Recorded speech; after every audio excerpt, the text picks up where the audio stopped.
Welcome to Saturday's Warrior, where we talk all things BYU, Big 12, and conference realignment.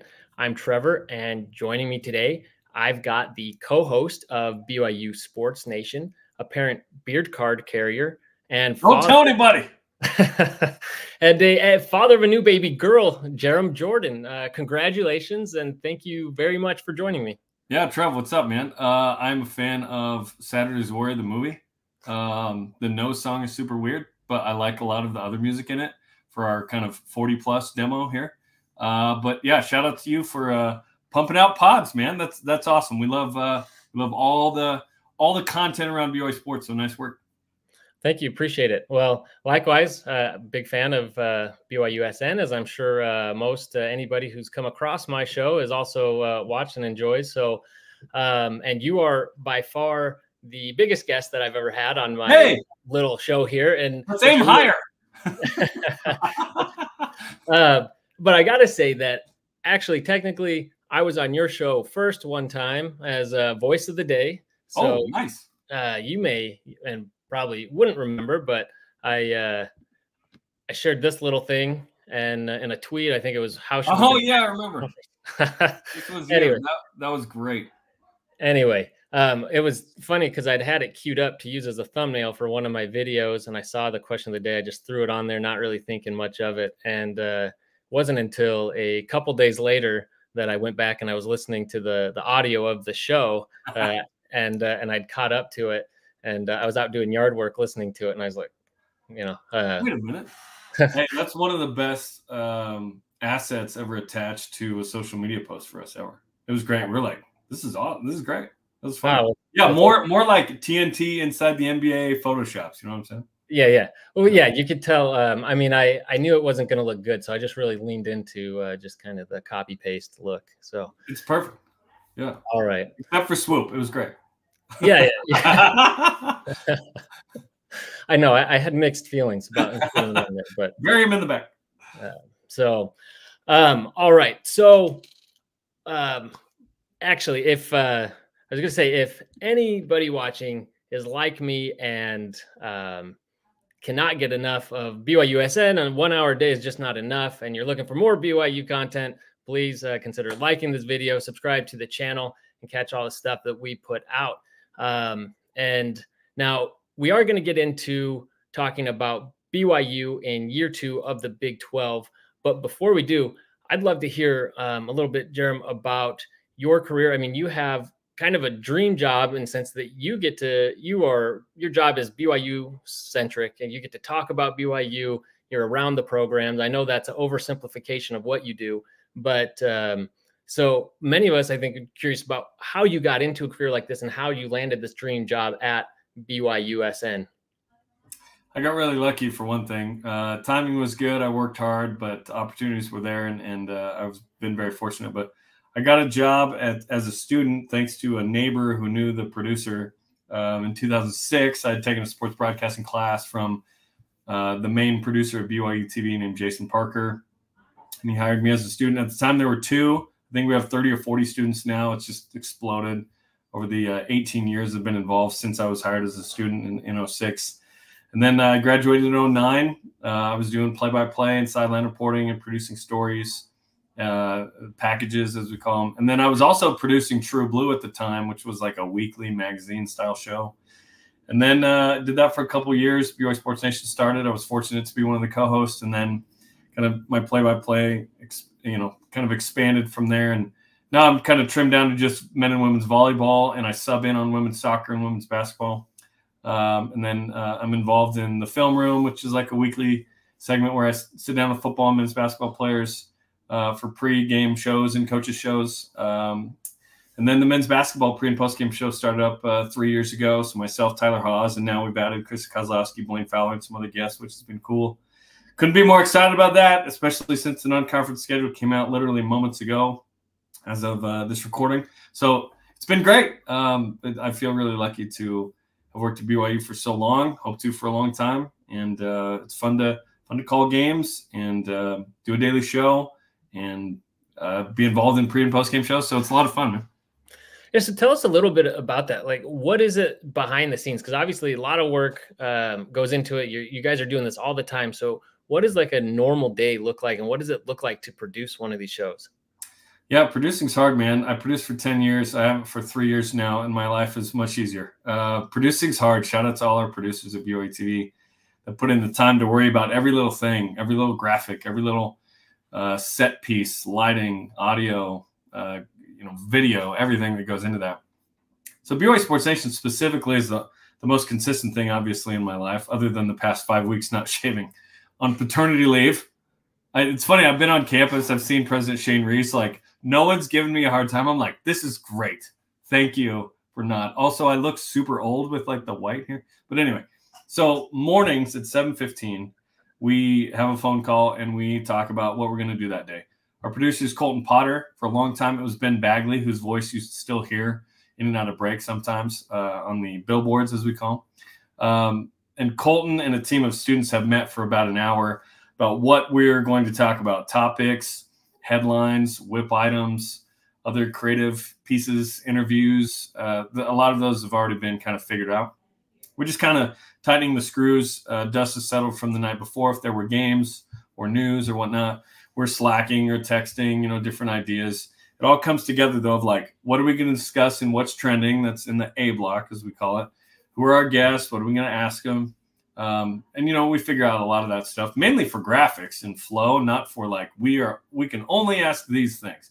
I mean, certain guests, they'll say, hey, let's avoid this topic or whatever. We play nice. We're BYU TV. It's all good. But we figure that out. What are the headlines in order? Who's doing what? What do we need to prep? And then I do my own prep basically from 7:45 or 8 until the start of the show, as I kind of get my kids ready, maybe take them to school, get myself to work, and so on and so forth. And I come up with, some research and some opinion. What is my opinion on this subject? Maybe make a couple of notes on my laptop that I could reference or not, or maybe we have a stat of the day based off this, or, hey, can we make this graphic? Or here's my answer to this. And then we do the show, and it's a lot of fun. And the show and some of our post-show stuff is done at about 11:15. Then I just go home. No, just kidding. That's what everyone thinks, I think. It's like, oh, and then you just go away. That's a great job, right? I wish. Then I'm getting ready for whatever games or shows are coming up or that night. So in the case of when I return August 20th, I won't have a game that week, but the next week I'll do a women's soccer game on August 31st. Then the next week I have women's volleyball on September 5th and 7th. I'm coordinating the film room. Okay, we good to come this day?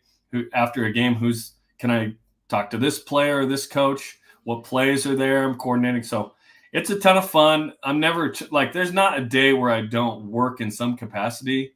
Like, to me, work is checking Twitter. What's going on? What I'm inhaling like everyone else. What information's out there? I'm texting people about what's going on, trying to get informed on certain information. Who's going to be the starting quarterback? What's going on in that situation? How are people feeling about that? What's men's hoops? What's the latest there?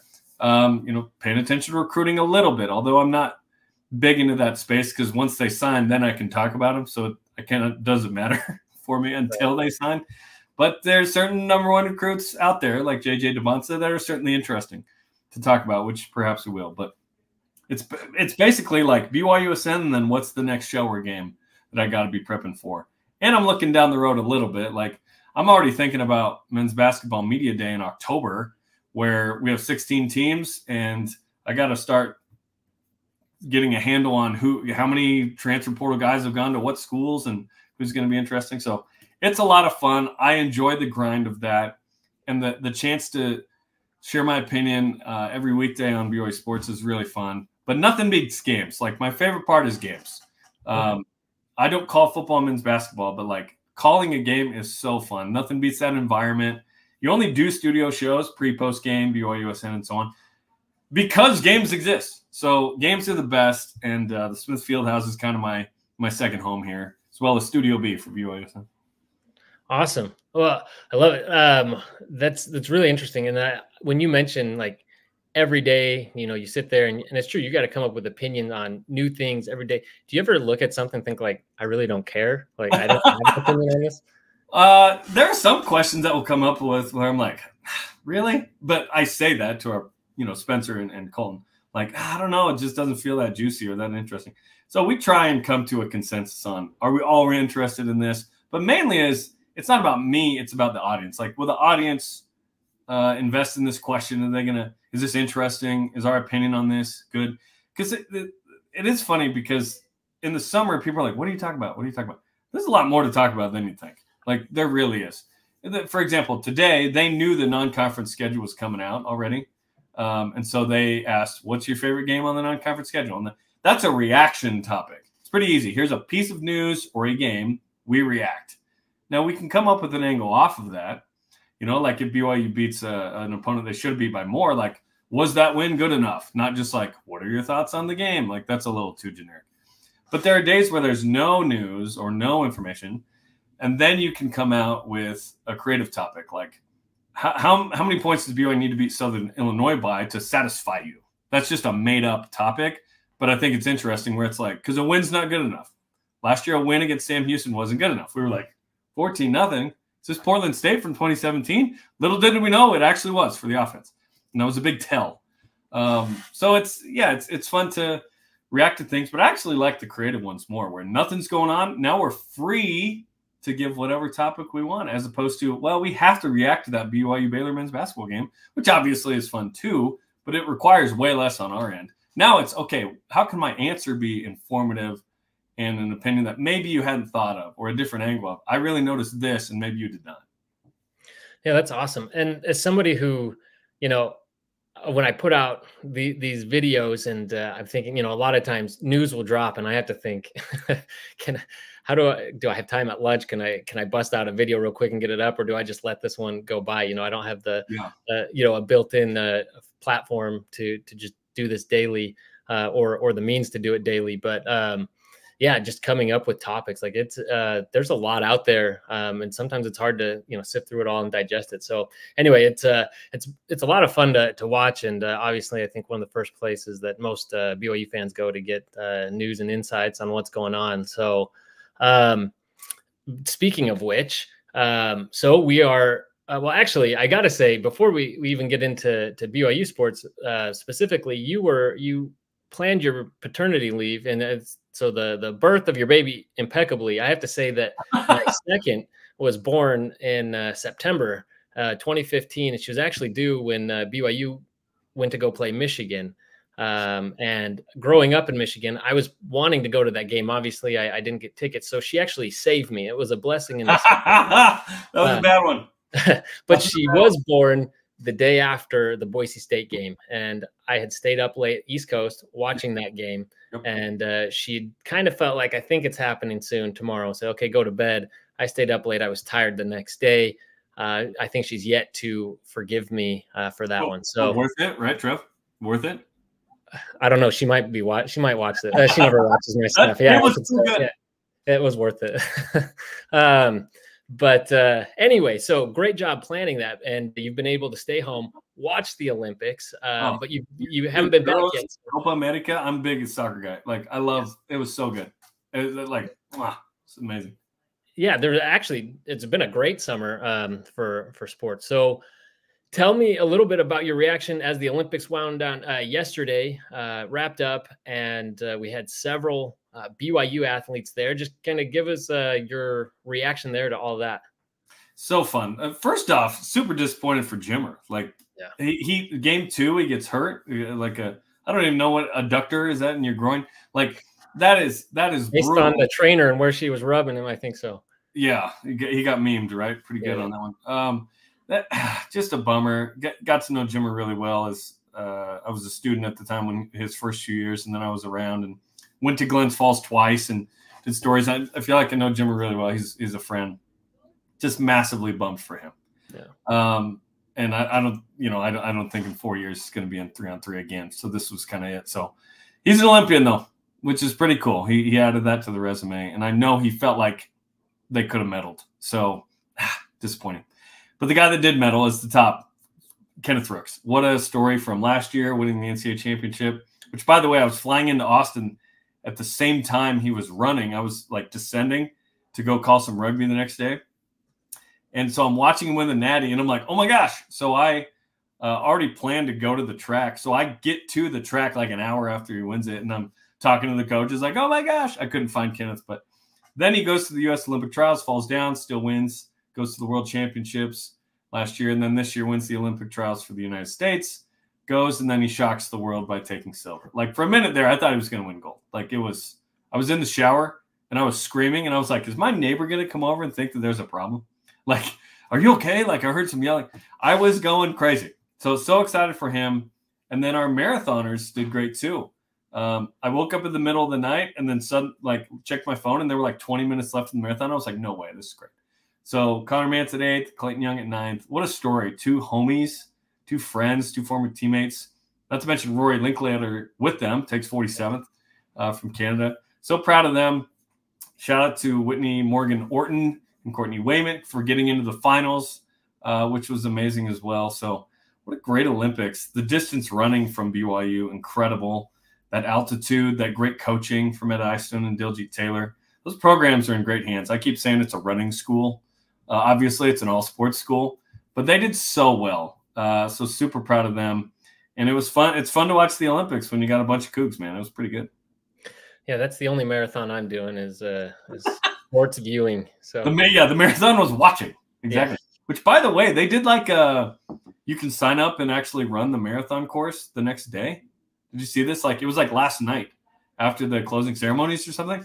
Okay. I hope LA does that. That'd be pretty cool. Yeah, that is cool. You know, traffic, I guess you run. Yeah, yeah, that probably wouldn't work in LA.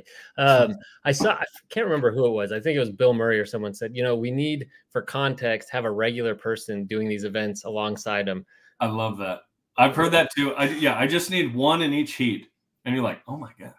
Yeah. And then they're like, oh, they did a 10-minute mile. I'm like, well, that's what I would run. Like, that's me out there. Katie Ledecky makes everyone look like a normal person. Right. Yeah. It's hard because they're not like, especially some of these, like you said, where it's running, you have no context for just how fast they're running. Versus like dunking a basketball. Okay. I can't do that. So right. It's clear. But all of us think we can make 3. You know what I mean? Like, that's why Steph Curry's performance was unbelievable. Cause it's like, no, we couldn't do that. Like that 4th one was a heat check. And I think I could have dunked the way I jumped when he made that. Like that's what it's like to be Argentina in soccer and just be like, dude, we're loaded. We should win this thing. Like, because I almost feel like, it's almost unfair. No, it's not. We had to shoot our way into a gold, even though we had the NBA Avengers. I mean, it was awesome. It makes you proud. You invent the sport, you should win the gold. Yeah, but and I saw one graphic just talking about how. Somewhere, but just saying how many other NBA players the dream team had to go up against versus this team. And you just look at the depth that's growing worldwide. And so it really is more and more impressive. I mean, you look at the French and Serbian teams. I mean, those were legit teams. It's the dream team's fault that this happened, by the way. Like basketball exploded globally because of the dream team. But it's great. I love it. Has it made it harder for BYU guys to get drafted over the last 30 years in basketball? Yeah. It has, but you got to evolve with the times. And so you bring in Yegor Demin from Russia, and now you have a top 10 guy for next year, which is exciting. All right. Well, that's a perfect segue into talking about year 2 in the Big 12. And since we're on basketball, let's continue there. So tell me about what is Kevin Young doing? Like what is resonating so much with players? Because you watch Kevin Young in interviews and stuff, and he's just very mild-mannered. It seems relatively soft-spoken, relaxed, but something he is doing is really resonating. And yes, there's the NBA ties and look at what he's done and coached in the NBA, but a lot of other coaches, I mean, a lot of these players played in the NBA and know a lot of coaches, a lot of coaches have very impressive experience. So what is it really that Kevin Young is doing that's just really just like turning the tide for BYU hoops? Yeah, first off, I think his experience, his LinkedIn looks really nice. This is a guy who could very well be a NBA head coach soon if he didn't want to come to BYU. He feels called to BYU, which is awesome. It's like, hey, we believe in greater meaning than just what this is, right? So that's cool. And then his demeanor is very genuine and down to earth. He's going to shoot you straight, but he's not curt. He's just like real. He's genuine. That's the word we've heard a lot. And in my multiple conversations with him, he's been awesome, super down to earth. I went and watched my cousin JD play at one of the camps this summer, and Kevin had come down and hung out, and he talked to my cousin for a full minute or two. Just, hey, you're from Arizona? Tell me where you're from. What's going on? Like, he was just very genuine and cool. I could see how someone, a high-profile recruit, could sort of see that genuine human interaction. He's brought in a great staff that's well-connected. So Kevin himself is well-connected. His staff, there's not a guy that they're going to recruit that someone on that staff doesn't know a guy of a guy somewhere. Not to mention Kevin's brother, Justin, has been in kind of running these big tournaments for AAU for like 20 years. So his brother knows all the guys who are the top guys and throughout the country. And then he's brought in an incredible staff. I think this men's basketball staff, top to bottom, is the most experienced staff BYU's ever had. And that's saying a lot. BYU's had some great staffs in basketball. I think it's up there with some of the football staffs of all time as well. So it's those things. And it's wild because BYU hasn't even won a game, yet it feels like BYU's crushed the offseason, like just dominated the offseason. Coming off a really nice year. Like, let's be honest, the regular season for BYU is fantastic. They got the one win in Kansas City, needed one win in the NCAA tournament to kind of validate the season a little more. Didn't get it. Mark leaves. Colin Chandler leaves. Rich Saunders in the portal. BYU's in trouble. We could not have imagined that it could have been this good. And Kevin Young and company and the board of trustees and Tom Homo and Shane Reese and Keith Forking, they all invested in this move, and it has paid off. And I think it will pay off in the season too. And I think it will manifest itself in a way that will be hopefully winning on the court, but also in the draft, which will then lead to more dudes. Now, BYU's got to win in a way they haven't. I think they need to get to the Sweet 16 to try and bring in the type of Yegor Demons that would continue to yield those guys wanting to come here, Cannon Catchings and so on. I think you can win a game in the tournament and probably be okay too. But if you want people that want to win natties, you got to get to the Sweet 16 and be a real threat. But the real thing that's going to keep BYU in this space is producing NBA draft picks. I think, honestly, that's more important than getting to a bunch of Sweet 16s. Because if guys see that they can win in the Big 12 and be a threat in the tourney, hopefully it's Sweet 16, right? But you have to win at least one game. You can't get upset in the first round and be like, yeah, we win here. Like, obviously, you got to win. Then you can attract those type of guys because Kevin Young can go, D-Book, my guy, my gold medal guy is, hey, he can give you a call, or Chris Paul's working out here. Or, I coached Joel Embiid. Like, now he's adding to the resume. His resume needs to start to say Sweet 16, 2 NBA draft picks, 1 lottery pick, and he keeps adding. Now you're building, right? Because BYU's in this conversation with some of the blue bloods. They don't deserve to be in. He doesn't have a history of winning in the NCAA tournament or producing NBA draft picks. Yet they are.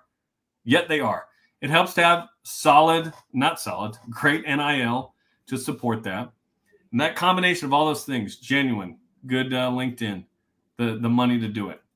BYU's in a position to have a very talented roster that, frankly, is being underseeded by Lenardi right now at 8. Give me a 5 seed, dog, and give me a Sweet 16. Let's go. So one of the things that we talked about having success this year was the fact that this team had a chance to really gel. Like, so we underperformed in that final year of the WCC when we came in really surprising just about everybody, me included, about, last year, how they performed. And so this year you still have some of those core guys, but there is more turnover. And do you think that's going to have an impact, or do you think this team's that there's enough talent that they'll be able to put it together on the court? Yeah, there was Evan Mayakawa, who's a college basketball statistician. He did a really nice blog breaking down some of the numbers, and his basically conclusion was you need to have at least 50% of your roster be returning guys. And BYU, to me, looks at about that, right? There's been some big turnover, but that number is good. And he said the higher it is, the better, for the most part, right? It's not like guaranteed to be successful. But I think just adding Keba Keita, Dawson Baker coming off injury, which, by the way, someone at practice the other day told me he's knocking down threes left and right now that he's healthy. That foot's good. I'm like, he's not even the guy that we're talking about in the first little conversation here. He's probably, I would think, coming off the bench. And that means BYU's second unit is loaded, which is exciting. Maybe he's a starter. I don't know. There's a lot of talented guys. that continuity of that core group of Down Hall and Rich Saunders and Trevin Allen, Dawson Baker and Foose, I think that's a really nice core. That's really good. And then you're adding some big-time talent that you've never really added before. This is the greatest recruiting class in BYU history. You've never brought in a guy like Cannon Catchings, how long and athletic and skilled he is. He's like a taller, longer Lee Kamard type, right? Like this, he's good. Yegor Demon, BYU's never had a Yegor Demon, a kid that is not a member of the church, who's from a foreign country. Like he's the Kresimir Ćosić from the late 60s, now in the 2020s. It's pretty wild. A point guard who's 6'9", who can shoot and defend. Like what? He's projected number 7, as high as 7 in an NBA draft next year. Oh my gosh. So let's go. And Keba Keita is going to add a ton defensively. BYU wanted him out of Wasatch, out of high school, went to Utah with Burgess that first year that Burgess went up there. Burgess brings him down here. Burgess, by the way, one of the sneaky gets of the offseason as well. You know how mad we'd be if the opposite happened? Sorry, our legacy guy went back to Utah. What? When we're going to be in the same league? We'd be so mad. So I love Burgess. He's great. So I'm excited about this roster, man. Like there's it's super deep. I don't know who's not getting minutes and how. It's going to be fun. Now we have the non-conference schedule, which I think we're going to go 9-2 or better in. I think it's going to be a great non-con, and then we're into the even tougher Big 12, which would be a fun, great challenge. But for the first time in a long time, we're going to be in that layup line and look around and go, we're as good or better than those guys. No matter who we play. I'm talking athletically. Because a lot of times we've had a good team, but like we didn't look like the better team, if that makes sense. Sure. We're going to look like the better team a lot of times now too. And we'll be the better team a lot of times. That's awesome. I think all BYU fans are ecstatic and really looking forward to. I mean, in some ways, I'm almost looking past football. Not that I would look back, I love football, but I get it. So people are stoked. Yeah. And based on like interest in videos I put out, like men's basketball, if something goes on, I get a video out. Like people just are eating that up, and so as they should be. I mean, I am too. So yeah, I'm really excited. About how the year goes. But speaking of football, there is a QB battle going on right now, and it's still going into camp. I don't know if you've heard anything about that. I didn't know. So I know you haven't been around. I imagine. I've been going to practice. Oh, you have? Oh, yeah. Okay. Well, well, what are your thoughts? One thing with work I've been doing. Okay. All right. So what is your take on first the QB battle, but just the team overall?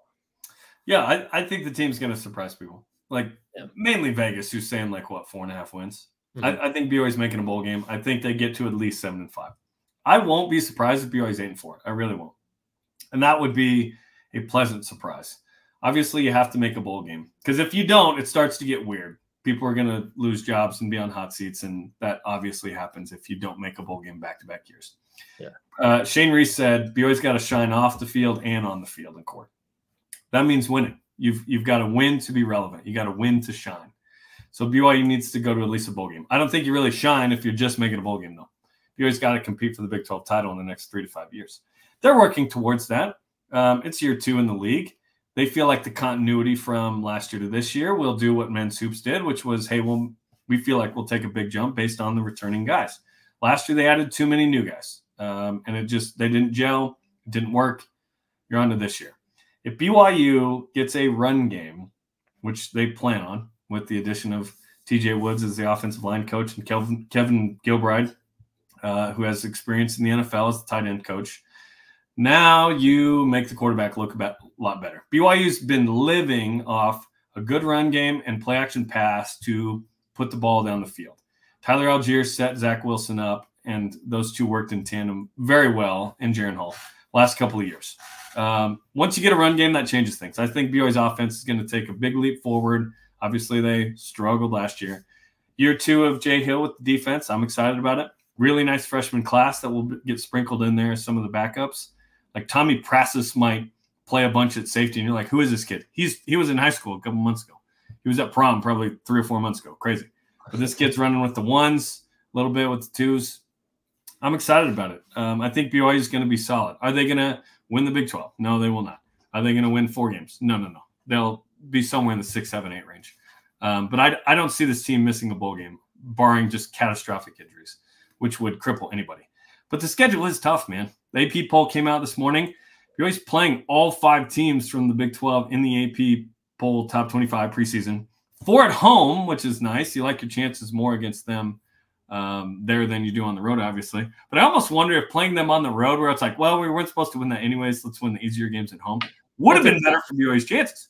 But the excitement level, the we can do it, the challenge, the ego, the competitive nature of BYU football, that we've won a natty, we have a Heisman, we have a Doak. Like, why wouldn't we be up for this? Yeah, that piece of it is exciting, where you're going to play the Oklahoma States and the Kansas State and Arizona at home. It's going to be a ton of fun. It's going to be hard to get to a bowl game, but BYU's going to do it.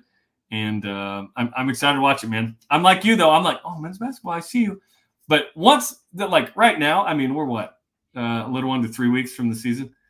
It's football season, baby. And then we'll get into it, and then we'll have the crossover in late October, early November, and that'll be a ton of fun too.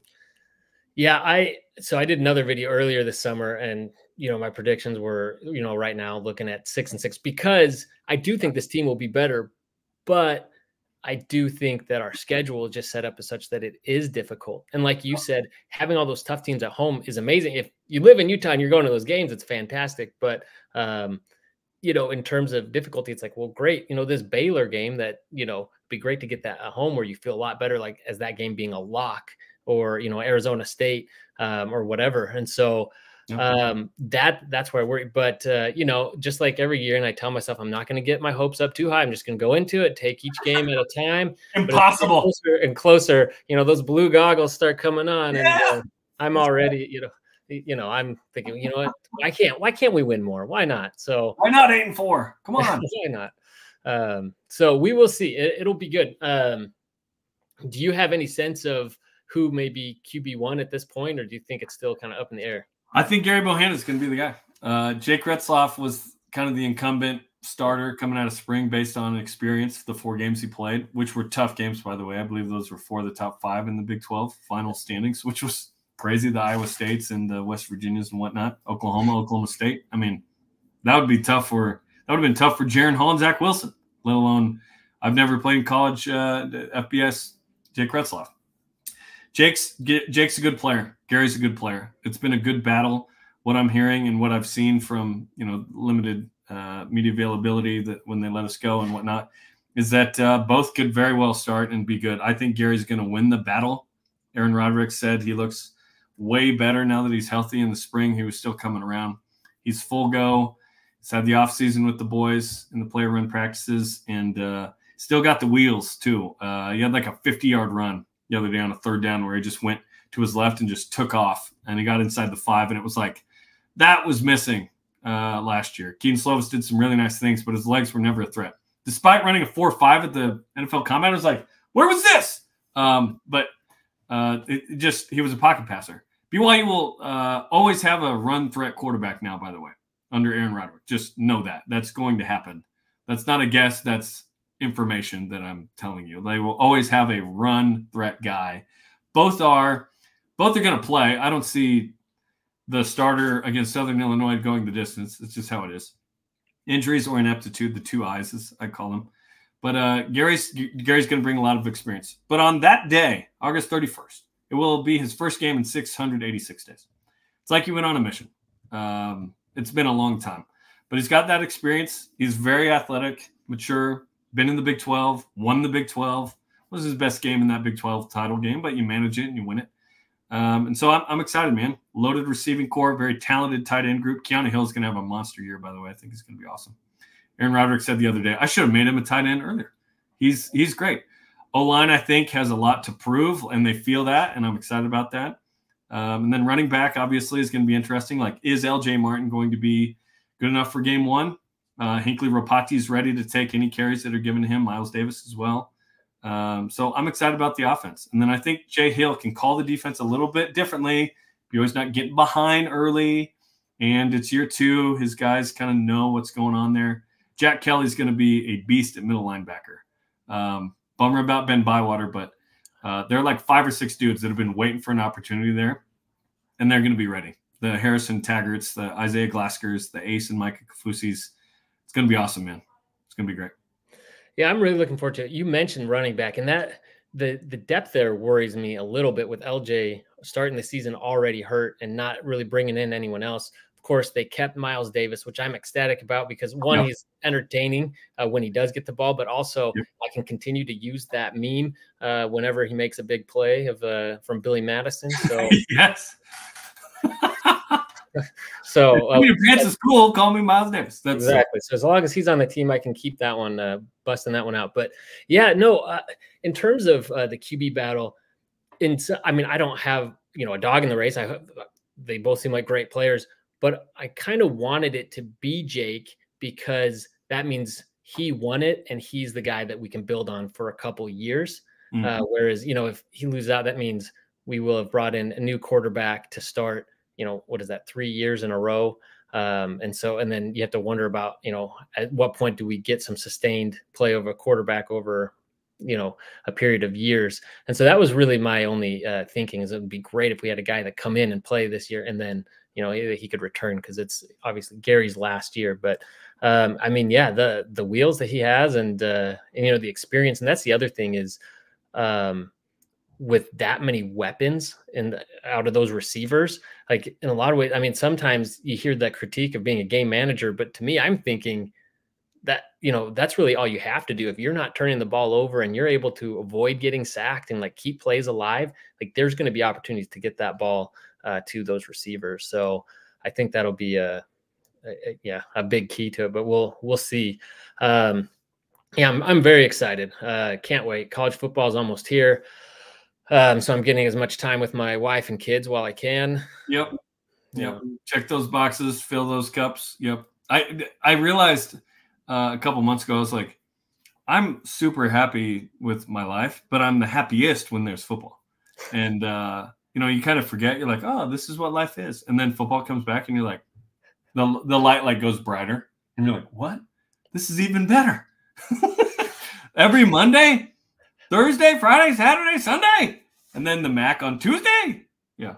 No, it's the best. It really is. It's so fun.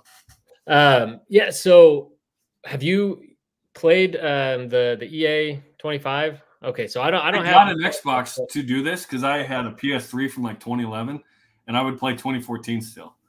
And so, yeah, I've played it. Have you played it? No, I don't have a console and I haven't. I know I've thought about it. I was like, should I just buy one just for this one game? And that's what I essentially did, dude. No. So I haven't yet. I'd like to though. But you give it a good rating then. Yeah, it's fantastic. It's almost too hard. I heard Scott Van Pelt say that, and I was like, yeah, in terms of easy to find formations and whatever, it's almost too complicated in a good way. But it's really fun. They really did a good job of like, okay, for each school, they have these little nuances, these things that you hear at a certain time. For example, they play the exact music at the end of the quarter that BYU plays.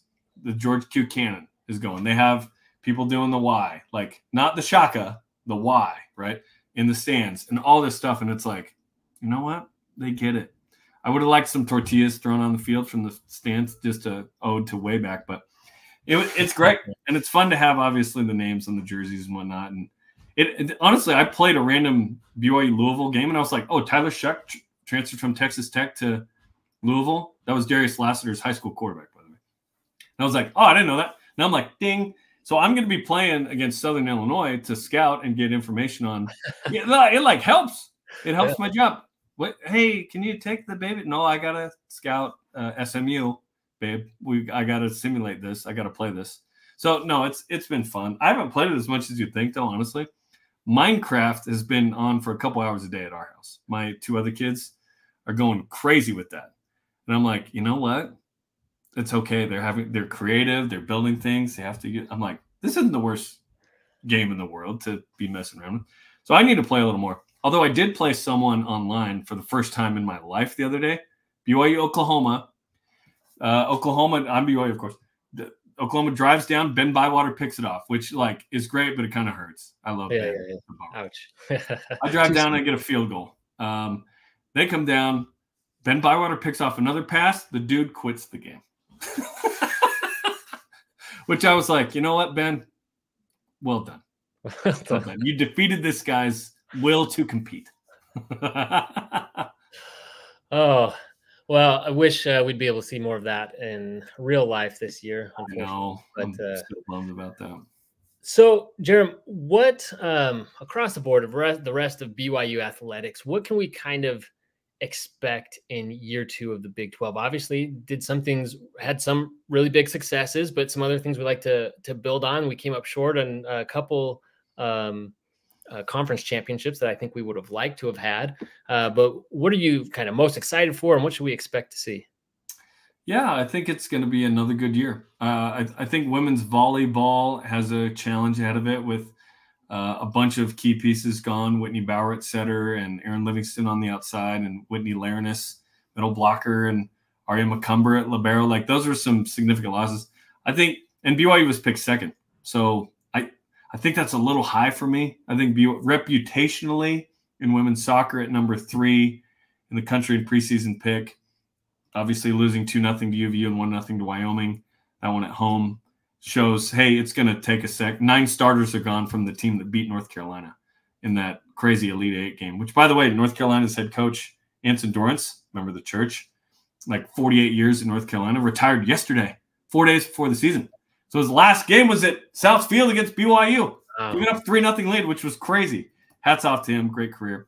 I think women's soccer and women's volleyball, it's not going to be quite the same. I think they're going to win, but I don't know that, Sweet 16 should be the standard for women's volleyball like it has been 5 out of the 8 years under Heather Olmstead. I think if they make the tourney, that's really good. Women's soccer, I don't know what to expect right now after those first 2 games. When they were ranked number 3, Trevor, I was like, that's way too high. Like, if you had said 23, I would have been like, that's probably good. But there's a huge reputation for those programs. They're really good. Those coaches are awesome. Jennifer Rockwood and Heather Olmstead are amazing. But they've lost some key pieces. It's hard to replace 9 starters. Can you imagine BYU football going to the college football playoff, replacing 9 starters on one side of the ball, and then everyone going, yeah, they're top 5? It's like, no, they would not be top 5. Right. They should be number 23. So it's going to be a little bit of a different year probably there, but they should contend for NCAA tournaments. And anytime you make the tourney, that's a good year. Baseball's got to compete better. They were last place. Softball almost got into the NCAA tournament. I think they need to get in. Women's basketball is building. They got a young group with some good transfers. Hopefully they're more on the bubble, if not in, than they were last year. And over like cross country and track always compete really well. We expect them to do well.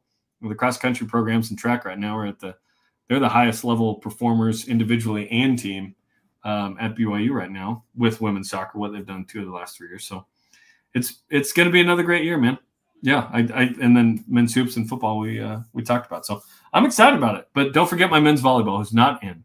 But they're probably going to expand the NCAA tournament to 12 teams. So BYU hopefully will get in more years than not, because it's been 8. What do you feel like BYU need, or maybe we're already there, but to really be in there and be kind of a top program across the board in BYU athletics? You talking in the Big 12? Well, yeah, exactly. In conference, like, what do we need to do? Because, obviously in the WAC, the Mountain West, I'm not necessarily saying we're going to come in and necessarily run the Big 12, but just in terms of really being there, competing across the board and really being one of the premier programs of the conference. What do we need to do to make that happen? Yeah, I think overall we are. Like, football is obviously the brightest star there. And if you're not competing there, it feels like, well, does the rest matter? It's like, well, to the average fan, maybe not, but to those who pay attention to all the sports, BYU's in there in most of the sports. Baseball, kind of the bottom of the rung right now. BYU has got to up their game in that sport in particular. But almost everything else, BYU's been competitive to where, hey, Kansas State was number 4 in women's hoops. BYU almost knocked them off in Manhattan. Like, you got to be ready. So football, I think, needs an injection of NIL to help recruit some of the top potential transfers and keep the good kids that already want to come to BYU. Jay Hill said, hey, we've got a nice freshman class. It's going to be hard to keep them. They're really good. So he's got to find a little bit of playing time, and they got to continue that NIL injection. Obviously, men's hoops is a great example of that. It'd be nice if football kind of got to that space. I'm a little weirded out by why it hasn't yet. I feel like the resources are there. The economy is great in Utah County. Brigham Young said one day the Saints will be cursed with riches. Let's get that cursing in the form of NIL at this point and just see what happens. And so I think, and there's a lot of sports where BYU does compete really well. Overall, I think BYU does won the Learfield Cup standings, one of the top teams in the country overall as an athletic department. And that's a credit to Tom Hummel and Brian Santiago and Liz Darger and the whole administration that cares about athletics. The Board of Trustees, they care about athletics. It is a great PR move for the church, in my opinion, to show, hey, we compete. We play sports. We do it well. We do it at a high level. We have great character and service, and we care about our brothers and sisters. And it's a good thing for the church. So I'm hoping they always invest in that way. Obviously, BYU, Hawaii, and Idaho, they cut athletics there, which is a bummer. But obviously, BYU still kicking, and hopefully always will, because I think it's a thing that can help, what people think about the church when they look. And it doesn't have to be all LDS athletes either. A guy like Gary Bohannon can represent the church in a real interesting way, right? It's awesome. Yegor Demon, same thing. I don't even know his religious affiliation, if any at all. It doesn't really matter, though. Just good people playing sports, represent the brand, and let's compete at a high level when we do it. Yeah, absolutely. Well said. And yeah, you touched upon NIL, which was my next question, which, yeah, hopefully we can continue to see that, across the board and come in. Cause, we saw that, I don't know if that was the only thing, but we saw some key transfers in, baseball, softball, this off season, that those are types of players you'd like to keep. And I don't know if that was, I don't know what went on behind that, but you'd hope that we have enough NIL to support that and keep those players and can develop them and keep them in house. In the Olympic sports, I don't know. It really takes a single donor to keep an Olympic sport athlete there, probably. Like for men's hoops, obviously Ryan Smith is massive. There are others as well, right? But like football and men's basketball, it's like you need a good collective. Royal Blue doing great work, Coup Connect doing great work. You need all of it. It's a team effort. I'm not sure though. Like we had a Texas Tech, a pitcher go from Stanford to Texas Tech for like $1 million a year. I don't think BYU's not paying anybody $1 million a year. They maybe Yegor Demon, but like that is a lot, especially for an Olympic sports player. So yeah. I don't know. I mean, if someone's got the cash, they want to shell it out. Why not? But I wonder, football and men's basketball. Will BYU buy a quarterback one day? And will it require that to compete in the Big 12? And is BYU willing to do it? I wonder. I don't know. I don't know the answer to that question. Like, do you need to shell out $1 million for a guy? And then the moment he gets hurt, you feel like that investment wasn't worth it. So it is risky. And football requires way more people than men's hoops. You bring in Yegor Demon, Kenan Catchings, Keba Keita, you feel like you've turned a corner. Yeah. You really do. You couldn't do that in football. We brought in this one linebacker, this one quarterback, and this one receiver. You wouldn't feel the percentage turn of momentum and positivity that you would in men's basketball. So it's a little tricky. Like, is it worth it to bring in the number one baseball player in the country for $1 million to BYU? Like, that'd be awesome. Is it worth $1 million? You know who would be worth $1 million, though? Your boy JJ DeBonsa. He'd be worth $1 million. Hypothetically speaking. Actually speaking, probably. Oh, okay. Oh, okay. I don't know how much he wants, but wouldn't that be worth it? Like, in men's basketball, that would be worth it. Yeah, absolutely.